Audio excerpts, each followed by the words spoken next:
अस्सलाम वालेकुम। नेक्स्ट हमारे पास है रियल लाइन। हमें पता है रियल लाइन और रियल नंबर के दरमियान जो है वो क्या है,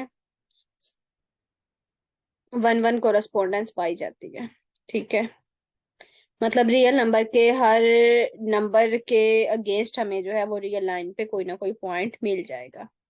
the set of real numbers can be associated with points on a horizontal straight line. We select a point O on the line. O को हमने ओरिजिन करार दिया उसका, और हमारे पास जो है क्या उसके अगेंस्ट जीरो जो है, अगर हम ओरिजिन लेते हैं उसके अगेंस्ट हमें रियल नंबर में जीरो मिल जाता है। -1 लेते हैं तो रियल नंबर में -1 मिल जाता है। तो रियल नंबर के हर पॉइंट के कोरस्पोंड हमें जो है वो रियल लाइन पे कोई ना कोई पॉइंट लास्ट में मिल जाएगा।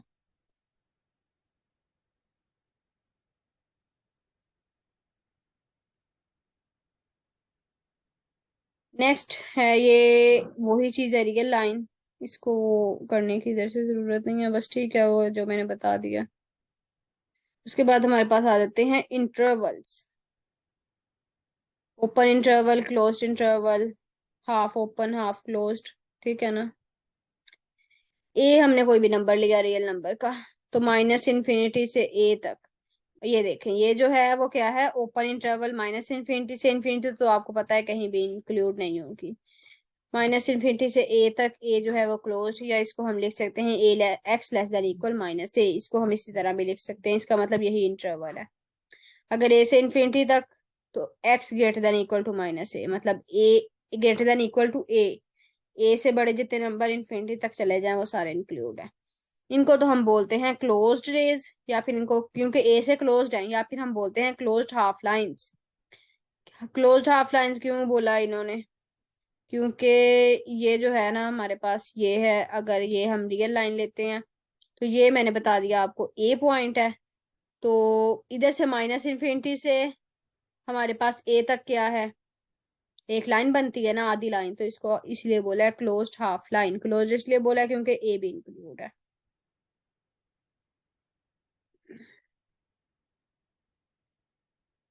The real number is, real number जो इंक्लूड है उसको हम एंड पॉइंट बोलते हैं, ये पता है। -इन्फिनिटी जो है ये सैम्पल्स हैं, एलिमेंट्स नहीं हैं आर के, ये भी आपको पता है। उसके बाद अगर ए बी दो नंबर्स लेते हैं, ए से बी तक का इंटरवल, ये ओपन इंटरवल है, मतलब ए से बी तक, लेकिन ए बी शामिल नहीं है, इसको हम बोलते हैं ये हमारे पास ओपन इंटरवल है। और अगर ए बी शामिल हो तो इक्वल का साइन आ जाता है, इसका मतलब ए से बी तक सारे पॉइंट्स और ए बी भी शामिल है, इनको हम बोलते हैं क्लोज्ड इंटरवल्स। लेकिन अगर एक शामिल हो, बी शामिल है, इधर देखें ए शामिल नहीं है, ए से ओपन बी से क्लोज्ड, और ये ए से क्लोज बी से ओपन, ऐसे इंटरवल्स को हम बोलते हैं हाफ ओपन या फिर हाफ क्लोज्ड इंटरवल्स बोलते हैं। ठीक है। नेक्स्ट हमारे पास जो है वो है inequalities. In calculus and many other branches of mathematics, inequalities is in one variable are frequently encountered. Inequalities हमने पढ़ी हैं, आपको पता है। हमने अभी ये फर्स्ट ईयर में मुझे लगता पढ़ेंगे हमने, ठीक है ना, सेकेंड ईयर में भी पढ़ेंगे। We shall consider some of the inequalities in this section. The solution set of an inequality in X is the set of all values. Solution, ये इधर से आपने डेफिनेशन, ये हमने उसमें भी पढ़ी है डेफिनेशन पहले भी इंटर में। सोल्यूशन सेट ऐसा सेट होता है, ऐसे एक्स पिक करते हैं हम जो उस इनइक्वालिटी को क्या करते हैं, सेटिस्फाई करते हैं, वो सारे उसका सोल्यूशन। कोई भी ऐसा नंबर जो हमारी इनइक्वालिटी को सेटिस्फाई करे उसे हम बोलते हैं ये हमारा क्या है, सोल्यूशन है। Two inequalities are equivalent if and only if they have same solution set. दो इनइक्वालिटीज लिए उनको साइमल्टेनियसली सोल्व किया, उनका जो सोल्यूशन आएगा उसको हम बोलते हैं क्या है, हमारे पास इक्विवेलेंट है। दो इनइक्वालिटीज का सोल्यूशन सेट सेम होगा तब इसे हम बोलते हैं ये हमारे पास क्या है, इक्विवेलेंट है। इधर से जो है the method of boundary numbers, हमारे पास कोई भी, हमने ये इंटर में भी पढ़ा है, कोई भी इनइक्वालिटी होती है उसकी हम इक्वेशन बना देते हैं, इनइक्वालिटी का साइन लगा के, इक्वालिटी लगा के इक्वेशन जो बनाते हैं उसे हम बोलते हैं एसोसिएटेड इक्वेशन। ठीक है, आपको पता होना चाहिए एसोसिएटेड इक्वेशन क्या होती है। क्योंकि आगे आगे जाके कैरेक्टरिस्टिक इक्वेशंस भी आ जाती हैं, तो आपको फर्क पता होना चाहिए। जो एसोसिएटेड इक्वेशन को फिर हम सोल्व करते हैं, उसका जो सोल्यूशन हमारे पास आता है उसे हम बोलते हैं, ये हमारे पास क्या है, बाउंड्री नंबर्स हैं। उस इनइक्वालिटी के क्या हैं, बाउंड्री नंबर्स हैं। If rational expression occur in an inequality, then the numbers where the denominator vanishes are not the points. हमें पता है जहां डिनोमिनेटर वैनिश हो जाए, खत्म हो जाए, तो वो पॉइंट्स जो हैं हम एक्सक्लूड कर देते हैं। ऐसे पॉइंट को हम बोलते हैं फ्री बाउंड्री नंबर्स। ठीक है, बाकी जो है वो इधर से आपने नहीं करना ये।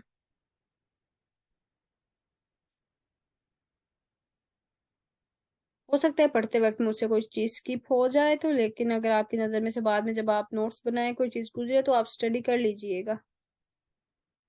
क्योंकि जब बुक लेके बैठते हैं फिर तो हर चीज, मैं तो हर चीज नोट कर लेती थी ना जो मेरी आंखों से गुजरती थी। अब भी मैं यही कोशिश करती हूँ कि कोई चीज जो है वो स्किप ना हो।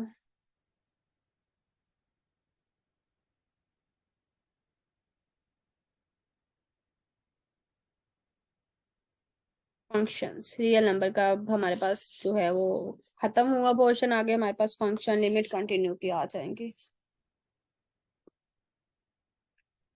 नेक्स्ट हमारे पास है फंक्शंस। फंक्शन की 4-5 डेफिनेशन तो आपको इजीली मिल जाएंगे ना, 4-5 डेफिनेशन तो कहीं नहीं गई। हर बुक में हर ऑथर ने अपनी डेफिनेशन लिखी होगी। फंक्शन को हम मैपिंग भी बोलते हैं, ये इन्होंने लिखा है मैपिंग। फंक्शन को हम कोरेस्पोंडेंस भी बोलते हैं। ठीक है, फर्स्ट ईयर में भी हमने ये चीज पढ़ी। दूसरे चैप्टर में हमने पढ़ा फंक्शन जो है वो क्या होता है, रिलेशन का सबसेट होता है, और रिलेशन जो है वो कार्टेशियन प्रोडक्ट का सबसेट होता है। हमने ये चीज पढ़ी। अब इसमें देखें, ए बी इन्होंने दो सेट लिए, the Cartesian product, Cartesian product लिया मतलब कार्टेशियन प्रोडक्ट में उसके सारे ऑर्डर्ड पेयर जो हैं वो आ जाएंगे, जिसमें ए जो है वो सेट ए का एलिमेंट होगा, बी सेट बी का एलिमेंट होगा। अब हमने क्या किया, हमने रिलेशन लिया ए से बी तक, is subset of A cross B. A function from A to B is a relation with property no two ordered pair in f have the same first element. अब ऐसे एलिमेंट जो है हमारे पास, ऐसे order pair function बनाएंगे जिसमें क्या होगा, पहले जो एलिमेंट हैं वो किसी भी ऑर्डर पेयर के सेम ना हो, वो सारे हमने पिक किए तो उसको हमने बोले ये फंक्शन है। अगर उन्होंने कहा ये एक ऑर्डर पेयर है, ये दूसरा ऑर्डर पेयर है, तो वाई एक्स अगर सेम है तो इसका मतलब वाई भी उसका सेम ही रहेगा। मतलब एक्स जो है रिपीट नहीं होगा, फर्स्ट एलिमेंट कहीं भी रिपीट नहीं होगा। The set of elements of A that occur in the first position of members of F is called domain of F. जो सेट ए के एलिमेंट्स होते हैं उसको डोमेन बोलते हैं, जो सेट बी के एलिमेंट्स होते हैं उसको हम रेंज बोलते हैं। रेंज और कोडोमेन का भी मैंने आपको बताया था, जो मैपिंग में यूज हो रहे हो उसको रेंज बोलते हैं। बाकी जो है हमारे पास कोडोमेन होती है। ठीक है, एक्स वाई ऑर्डर्ड पेयर है, एक्स जो है हमारे पास एलिमेंट है, वाई को हम बोलते हैं वैल्यू ऑफ एफ, क्योंकि एक्स वाई ऑर्डर पेयर है ना। एक्स हमारे पास कोई भी इनपुट है, हमने फंक्शन में जो है वो उसकी वैल्यू लगाई, एक्स को पुट किया, हमारे पास वाई आ गया। ठीक है, तो जो वाई आया है उस वाई को हम बोलते हैं ये क्या है, ये या तो value of f at x है या फिर इमेज ऑफ एक्स है। ठीक है, हमें पता है एक्स जो है वो इंडिपेंडेंट वेरिएबल है, एक्स की वैल्यू हम इंडिपेंडेंटली पिक कर सकते हैं, लेकिन वाई की वैल्यू जो है वो एक्स के बाद आएगी, इसलिए वाई जो है हमारे पास डिपेंडेंट वेरिएबल है।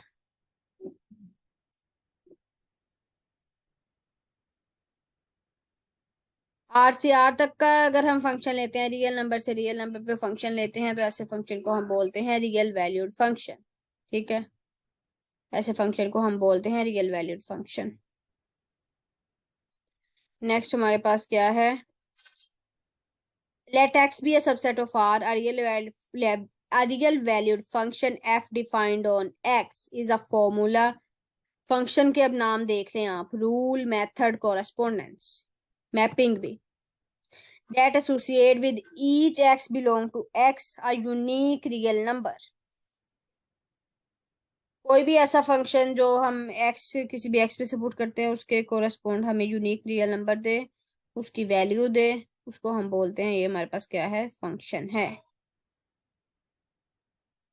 नेक्स्ट हमारे पास है ग्राफ की डेफिनेशन। एफ जो है वो गिवन फंक्शन है। Graph of f is the set of all points in a coordinate plane such that x is the domain of f. Simple हमने क्या लिया, हमने फंक्शन लिया, हमने उसके पॉसिबल ऑर्डर पेयर लिए जो हमारी डोमेन के अंदर अंदर हो, उसको हमने कार्टेशियन प्लेन पे ड्रा किया। इस चीज को हम बोलते हैं ये हमारे पास क्या है, ग्राफ है। The graph of f and the graph of the equation are the same. Function का ग्राफ या उसकी इक्वेशन का ग्राफ हमारे पास जो है वो क्या है, सेम रहता है। ठीक है। नेक्स्ट जो है वो हमारे पास क्या है, into function, to bijective, one to one, ये चीजें हैं। ठीक है। आपको पता है ये सारी चीजें हमने फर्स्ट ईयर उसमें भी पढ़ी हैं, आई थिंक फर्स्ट ईयर या सेकंड ईयर में ये चीजें पढ़ी हैं। फर्स्ट ईयर में फंक्शन की डेफिनेशन थी, फर्स्ट ईयर में ही हमने ये इनटू वन टू फंक्शन सारा पढ़ा था। कोई भी फंक्शन लिया, अगर रेंज हमने ली वो बी के बराबर ना हो, सेट बी के बराबर, कोड मेन के बराबर ना हो, तो ऐसे इस चीज को हम बोलते हैं ये हमारे पास क्या है, इनटू फंक्शन है। ठीक है। उसके बाद क्या कहा है इन्होंने, one one function. Let f a to b be a function such that distinct elements of f have distinct images. f के डिस्टिंक्ट ए के डिस्टिंक्ट एलिमेंट्स के अकॉर्डिंग हमें डिस्टिंक्ट इमेजेस मिले। मतलब हमने पहले पढ़ा है कि डोमेन का कोई भी एलिमेंट रिपीट नहीं हो रहा। अब ये चीज कह रहे हैं कि रेंज का कोई भी एलिमेंट रिपीट नहीं होगा, distinct elements have distinct images. तो इसका मतलब जो है ये हमारे पास क्या है, मैपिंग इंजेक्टिव या फिर वन टू वन मैपिंग है। Every horizontal line intersects or touches the graph of the function at no more than one point. ये चीज भी आपने फर्स्ट ईयर में पढ़ी, मैं आपको रिमाइंड करवा दूं। जब हम ट्रिग्नोमेट्री पढ़ रहे थे, हम फंक्शन ट्रिग्नोमेट्रिक फंक्शंस के ग्राफ पढ़ रहे थे, तो हमने वहां पढ़ा था कि फंक्शन वन टू वन होगा तो उसका ग्राफ एग्जिस्ट करेगा। और वन वन चेक करने के लिए हम हॉरिजॉन्टल लाइन चेक करते हैं। किसी भी फंक्शन का इनवर्स तब एग्जिस्ट करता है जब वो हॉरिजॉन्टल लाइन टेस्ट को पास करता है, और किसी भी फंक्शन का इनवर्स तब एग्जिस्ट करता है जब वो वन टू वन होता है। ठीक है, बाइजेक्टिव फंक्शन होता है। अब फंक्शन ए से बी, जो ऐसा फंक्शन जो वन वन भी हो ऑन टू भी हो, ऐसे फंक्शन को हम बोलते हैं, इंजेक्टिव सरजेक्टिव दोनों हो ऐसे फंक्शन को हम बोलते हैं बाइजेक्टिव फंक्शन और वन वन कोरेस्पोंडेंस। अब ये जो है ये कंपोजिशन ऑफ फंक्शन है। Let f and g be given function, दो फंक्शन लिए, उनका सम प्रोडक्ट, उनका डिफरेंस प्रोडक्ट, हर चीज डिफाइन की। सिंपल दो फंक्शन को सम किया तो वो अलग अलग सम होंगे, सब्ट्रैक्ट किया अलग अलग सब्ट्रैक्ट होंगे, मल्टीप्लाई किया अलग अलग मल्टीप्लाई होंगे, डिवाइड किया तो अलग अलग डिवाइड होंगे, बशर्तिया ये उसका डिनोमिनेटर जो है वो जीरो ना हो। ठीक है।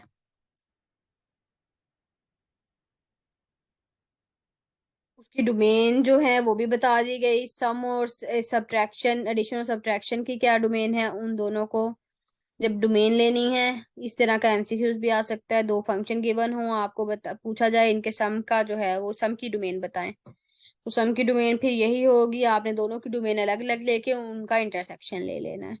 अगर प्रोडक्ट की पूछी जाए तो फिर भी इंटरसेक्शन, अगर जो है वो क्वोशंट की पूछी जाए फिर भी इंटरसेक्शन, लेकिन वो पॉइंट एक्सक्लूड कर देंगे जहां पे डिनोमिनेटर जीरो होगा। ये हमारे पास जो है कंपोजिशन ऑफ फंक्शन की डेफिनेशन आ गई। ये डेफिनेशन मैंने आपको पहले भी बताई थी, आपने नेट से करनी है। हम क्या करते हैं, हम एक फंक्शन को दूसरे फंक्शन में सब्स्टिट्यूट करते हैं। मैं आपको अपने लफ्जों में बता रही हूँ जो मैंने याद किया था, जो मैंने पढ़ा था। हम एक फंक्शन को दूसरे फंक्शन में जब सब्स्टिट्यूट करते हैं, उसको पुट करते हैं दूसरे फंक्शन में, तो फिर हम बोलते हैं ये हमारे पास क्या है, कंपोजिशन ऑफ फंक्शन है। ठीक है। ए से बी फंक्शन लिया एक, बी से सी दूसरा लिया। अब हमने क्या करना है, इसकी कंपोजिशन लेनी है। हाँ, ये उसकी जो है वो नोटेशन है। हम क्या करते हैं, ये एग्जांपल से देखें। एफ फंक्शन लिया, जी दूसरा फंक्शन लिया, जी ऑफ एफ फाइंड करना है हमने। तो एफ ऑफ पहले g of f of x find किया, एफ ऑफ एक्स क्या है 2x, मतलब x की जगह जी ऑफ एक्स में हमने क्या पुट कर देना है 2x, वो पुट किया, ये चीज आ गई। ये हमारे पास क्या है जी ऑफ एफ ऑफ एक्स है। इसी तरह हम कंपोजिशन फाइंड करते हैं।